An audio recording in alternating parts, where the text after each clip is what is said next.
नागपूर शहरातील Imamwada police station हद्दीस एक घटना समोर आली आहे। आरोपी सुभाष सुके राहणार तरुडी यांनी 4 अल्पवयीन मुलांना फूस लावून त्यांचे अपहरण केलेत।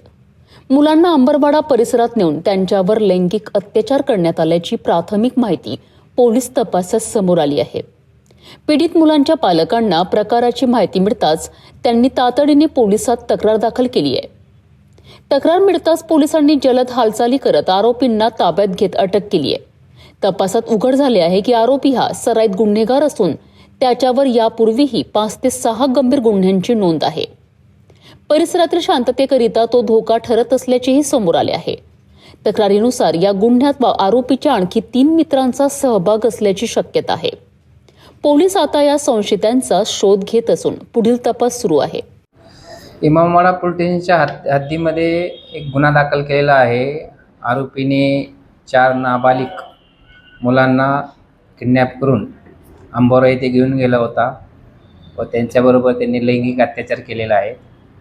त्या अनुषंगाने पीडित बालकाचे पालक इथे येऊन त्या बालकांनी तक्रार दिल्यामुळे आपण सदरचा गुन्हा दाखल केलेला आहे। गुन्हा दाखल झाल्यानंतर लागलीच सदर आरोपीचा शोध घेऊन आरोपीला ताब्यात घेतलेला आहे, अटक केलेला आहे। आरोपीचे नाव सुभाष सुके राहणार जात तरोडी असे आहे। सदरच्या आरोपीवर यापूर्वीही 5-6 गुन्हे दाखल आहेत। गुन्हेगारी रेकॉर्ड आहे आरोपीचं आणि सदर आरोपीचा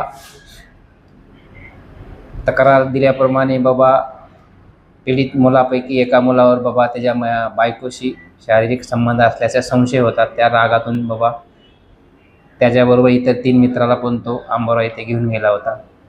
तिथे त्यांच्यावर शारीरिक अत्याचार केले आणि परत त्यांना आणून सोडलं होतं।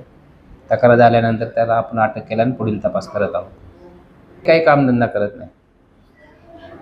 सदर आरोपीला मान्य कोर्टाने 3 दिवस पोलीस कस्टडी रिमांड दिलेला आहे आणि त्याचा तपास आम्ही करत आहोत।